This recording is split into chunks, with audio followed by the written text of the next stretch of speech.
पत्रकारिता पे जोकर हावी हो गए हैं साहब। क्या चिल्लाता है वो शख्स, क्या चीखता है वो आदमी, यूं लगता है कि उसका मानसिक संतुलन कहीं है ही नहीं। वो पागलों की तरह व्यवहार करने लगता है, तथ्य से दूर कहीं जाकर वो अपनी बात को थोपने की पूरी तरह से कोशिश करता है। ऐसे नकली छिछोरे ताली पीट चिल्लाने चीखने वाले पर ये जो पत्रकारिता के नाम पर मुखौटा लगाए ठेकेदार बने बैठे, इनका अब बायकॉट होगा। बंद कर दो ये जहरीली दुकानें, बंद कर दो ऐसी पत्रकारिता जिससे बदबू आने लगी है, बंद कर दो ऐसी भाषा जिससे नफरत आने लगी है, बंद कर दो ऐसे बोल जिनसे अब दीवारें बटने लगी है, खाइयां खींचने लगी है। अर्नव, आपको पत्रकारिता की तमीज तो रही नहीं, आप अच्छे इंसान भी नहीं रहे। यह लानत है आपकी संस्कार पर, लानत है आपकी पत्रकारिता पर, लानत है उन लोगों पर जिन्होंने आपकी परवरिश करके आपको पाला पोसा बड़ा किया है। और आज तुम जैसे नालायक सोनिया गांधी पर लांछन लगा रहे, बिना किसी बात, बिना किसी सबूत, बिना किसी तथ्य के कैसे कह सकते हैं कि उन्होंने इटली में रिपोर्ट की होगी। ये पत्रकारिता है? ये पत्रकारिता के नाम पर डमरू बजा के तमाशा करना है? ऐसी टीआरपी पर थू, बहुत हो गई तुम्हारी उछल उछल कर, कूद कूद कर, तालियां पीट पीट कर नौटंकी करना, बहुत हो गया तुम्हारा ड्रामा, बहुत हो गया खड़े हो के उछल उछल कर चीखना चिल्लाना और बुलाए हुए मेहमानों को अपमानित करके चुप करा देना, बहुत हो गया ये तुम्हारा तमाशा। ये पत्रकार है या पत्तलकार? ये चरण चातक, ये चरण दबाऊ, ये चरण चकोर, ये पत्रकारिता नहीं है। लाइव टीवी, सच सबसे आगे। नमस्कार, मैं हूं संदीप और आज उस विषय पे बात करते हैं जहां समाज को तोड़ने के लिए जहरीली जुबान, धारदार भाषा और नफरत के बीज बोए जा रहे हैं। टीवी स्क्रीन पर सजे हुए ये कुछ पत्रकार जिन्होंने देश को बांटने का काम कर लिया है, जिनका काम अब समाज को जोड़ने का नहीं तोड़ने का है। इनकी विषैली भाषा, इनके बोलने का अंदाज, इनके बात करने का तरीका, तालियां पीट पीट कर, टेबल ठोक ठोक कर, उछल उछल कर यूं बात करते हैं मानो इन्होंने देश को गिरवी रख लिया है। अपने बुलाए हुए अतिथि से ज्यादा अपना ज्ञान बांटना, अतिथि को चुप करा देना, चीख चिल्लाकर पत्रकारिता के मर्यादा को तार तार कर देना आज सगल बन गया है। पत्रकारिता किस लिए की थी महात्मा गांधी ने? किस लिए बाबा साहब अम्बेडकर ने मूक नायक निकाला था? किस लिए अटल बिहारी वाजपेयी पत्रकारिता के मैदान में पुरोधा बनकर निकले थे? वो सौम्यता के सिपाही थे, वो सत्यता के प्रतीक थे। आज अर्नव जैसे लोग, मैं तो कहता हूं पत्रकारिता पे जोकर हावी हो गए हैं साहब। क्या चिल्लाता है वो शख्स, क्या चीखता है वो आदमी, यूं लगता है कि उसका मानसिक संतुलन कहीं है ही नहीं। वो पागलों की तरह व्यवहार करने लगता है, तथ्य से दूर कहीं जाकर वो अपनी बात को थोपने की पूरी तरह से कोशिश करता है। यह उसका मानसिक दिवालियापन है। इतना ही नहीं, उसके मानसिक दिवालियापन का यह भी प्रतीक है कि 46 साल का अर्नव 72 साल की एक भारतीय नारी और 20 साल तक लगातार कांग्रेस की अध्यक्ष रहने वाली सोनिया गांधी का मखौल उड़ाता है, मजाक उड़ाता है। वो ये भी भूल गया कि एक मां की उम्र की महिला के साथ किस तरह का पेश आना चाहिए था, किस तरह के शब्दों का प्रयोग होना चाहिए, किस तरह की भाषा का उपयोग होना चाहिए। ये उसके संस्कार बताते हैं। कहीं ना कहीं उसको पालने वालों ने खोट की है, कहीं ना कहीं उसके परिवरिश में दाग है, कहीं ना कहीं उसके घर के चारदीवारी में उसे यह बताया ही नहीं गया कि मां बहन बेटी की इज्जत कैसे की जाती है। तुम ठेकेदार नहीं हो देश के अर्नव। देश में गंगा को भी पूजा जाता है, तुलसी को भी पूजा जाता है, अहिल्या को भी पूजा जाता है, सावित्री को पूजा जाता है। ये सीता का देश है, ये जानकी का देश है। और इस देश पर जहां बोला जाता है यत्र नार्यस्तु पूजन्ते रमन्ते तत्र देवता, उस धरती पर एक तुम जैसा पागल किसी महिला का मजाक उड़ाएगा और हम जैसे लोग बैठकर सहन करेंगे? यह नहीं होगा। कुछ हजार रुपए कमाने वाले, कुछ लाख रुपए कमाने वाले अपनी तिजोरी भरने के लालच में किसी नारी के अपमान को अगर बोला जाएगा तो ये देश के युवा, देश के नौजवान, देश के बुद्धिजीवी अब बर्दाश्त नहीं करेंगे। चलाइए अपनी दुकान, मुंह पोतिए अपना, बैठिए लाइट और कैमरे के आगे, कीजिए एक्शन रिप्ले, लेकिन किसी की मर्यादा को तार तार करने का काम अगर होगा तो अब यह हुंकार ललकार बनकर पूरे देश के कोने कोने में गूंजेगी। और ऐसे नकली छिछोरे ताली पीट चिल्लाने चीखने वाले पर ये जो पत्रकारिता के नाम पर मुखौटा लगाए ठेकेदार बने बैठे, इनका अब बाइकॉट होगा।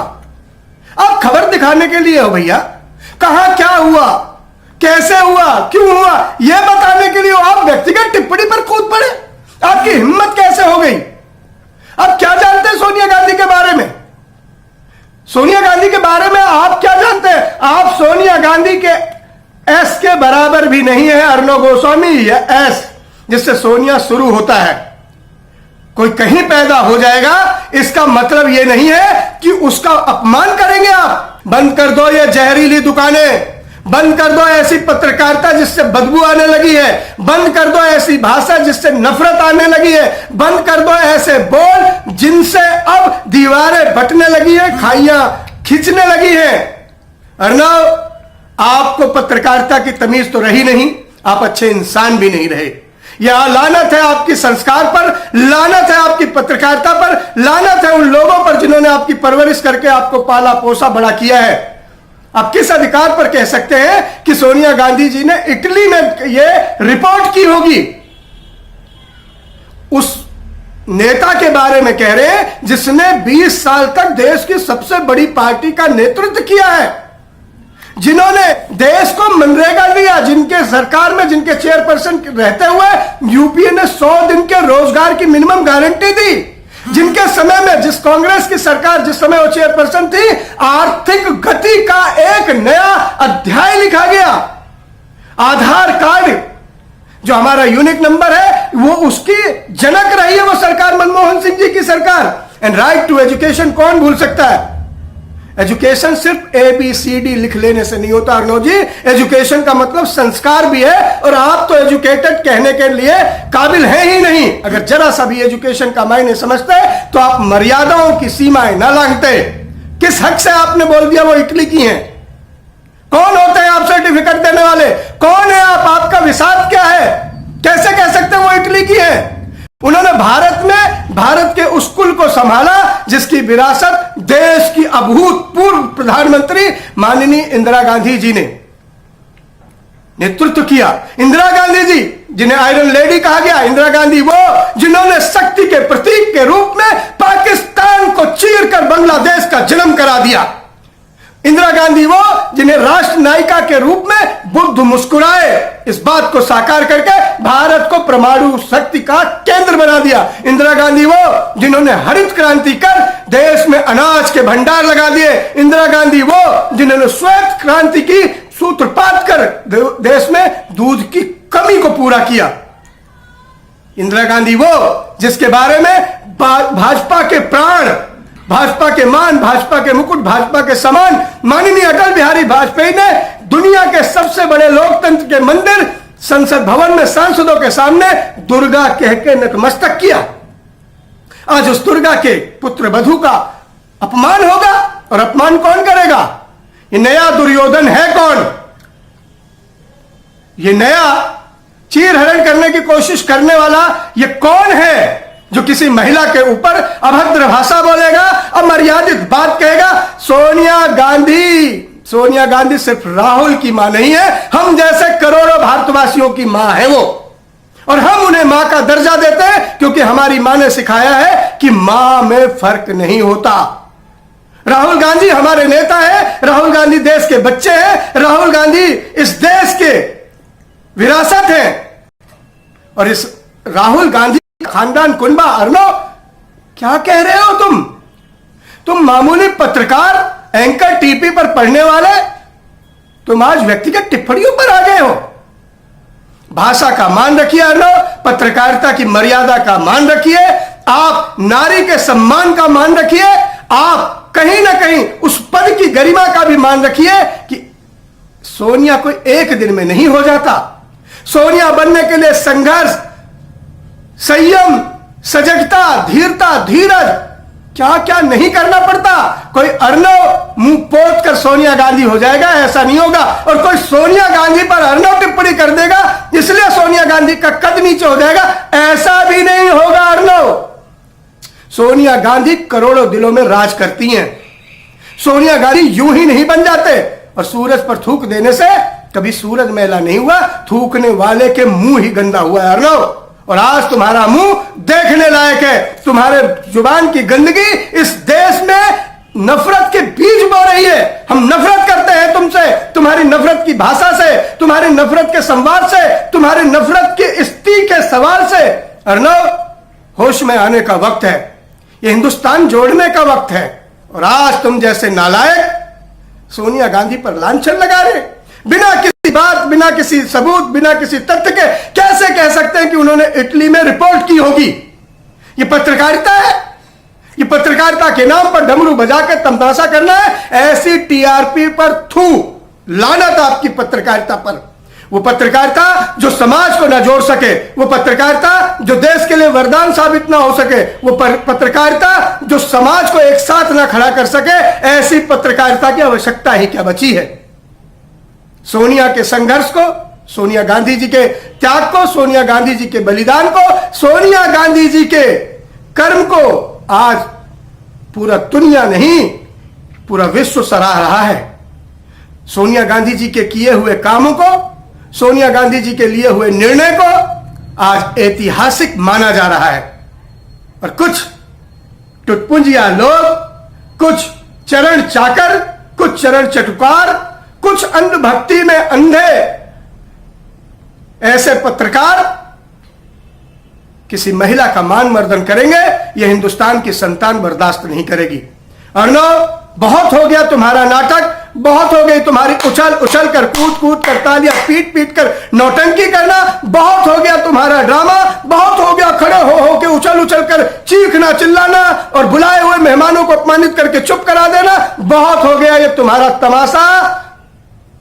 अब इस तमाशे से भारत के लोग ऊब चुके हैं, अब पानी सिर के ऊपर जाने लगा है। पत्रकारिता की भी कोई सीमा रेखा तय की जानी चाहिए। मैं गुजारिश करता हूं देश के भाग्य विधाताओं से, माननीय सर्वोच्च न्यायालय से, माननीय राष्ट्रपति जी से, माननीय प्रधानमंत्री जी से, ये भारत की संस्कृति को खोखला करने वाले ऐसे पत्रकारों के मुंह पर टेप क्यों नहीं लगा दी जाती? क्यों नहीं इनके मुंह सिल दिए जाते? क्यों नहीं इनके मुंह को बंद कर दिया जाता? क्यों नहीं इनके मुंह में कुछ ऐसा रख दिया जाए कि इनकी जुबान हकला उठे? ये जब बोलेंगे बुरा बोलेंगे, हिंदू मुसलमान करेंगे, इनका कहीं से देश को जोड़ने का काम नहीं है। किसी को इटली का बताएंगे, किसी के खानदान को कोसेंगे, कहीं हिंदू मुस्लिम का नफरत कराएंगे, कहीं पादरी, पास्टर, मौलवी इनके नाम पर विवाद करेंगे। क्यों नहीं दिखता इन्हें रोजगार? क्यों नहीं दिखता इन्हें आज देश में कानून व्यवस्था की बात? क्यों नहीं दिखता इन्हें मजदूरों का दर्द? क्यों नहीं दिखता इन्हें आज के देश में गिरती हुई स्थिति की बात? क्यों नहीं दिखती इन्हें गरीबी? क्यों नहीं दिखता इन्हें रोजगार? क्योंकि ये सिर्फ एक एजेंडे के लिए पालतू है। ये सिर्फ पालतू ही नहीं, ये फालतू भी है। और इन फालतू लोगों को जो हम सजा कर अपने घरों में देखने बैठ जाते हैं, अब जरूरत है कि इनके दरवाजे लॉक कर दिए जाए, इनके मुंह से को देखने से हमें बचा जाए। वो मुंह किस काम का जो माताओं और बहनों की इज्जत को, मान को, सम्मान को बरकरार ना रख पाए। अर्नव, मैं तुम्हें लानत भेजता हूं। मैं शर्मिंदा हूं कि तुम पत्रकार हो। इस देश ने बड़े बड़े पत्रकार दिए हैं, कोई भी पत्रकार ऐसा नहीं दिया जिस पर लानत की जाए। लेकिन आज जो तुम पत्रकारिता का ढोंग परास रहे हो, आज जो पत्रकारिता के नाम पर तुम ये नंगा नाच, अपशब्द, गंदी भाषा, कड़वे बोल, जख्मों की बात, हिंदू मुसलमान की सियासत, नफरत की बिसात जो फैला रहे हो, इसमें हिंदुस्तान फंसने वाला नहीं है। अभी ये शुरुआत है। तुम्हारे खिलाफ कुछ मुकदमे दर्ज हुए हैं, तुम्हारे खिलाफ अभी और भी मुकदमे दर्ज होंगे। और जो भी नफरत की राजनीति करेगा मेरे हिंदुस्तान में, जो भी नफरत के बीज बोने की कोशिश करेगा मेरे आवाम में, जो भी नफरत की राजनीति करेगा मेरे हिंदुस्तान में, मैं चाहता हूं वो पत्रकार हो या कुछ भी हो, उसके खिलाफ पूरे देश को एक होकर आवाज उठानी चाहिए, उसका सामाजिक बहिष्कार करना चाहिए, उसका बाइकाट करना चाहिए। ये पत्रकार है या पत्तलकार, ये चरण चातक, ये चरण दबाऊ, ये चरण चकोर, ये पत्रकारिता नहीं है। जय हिंद, जय भारत, नमस्कार, वंदे मातरम। लाइव टीवी, सच सबसे आगे।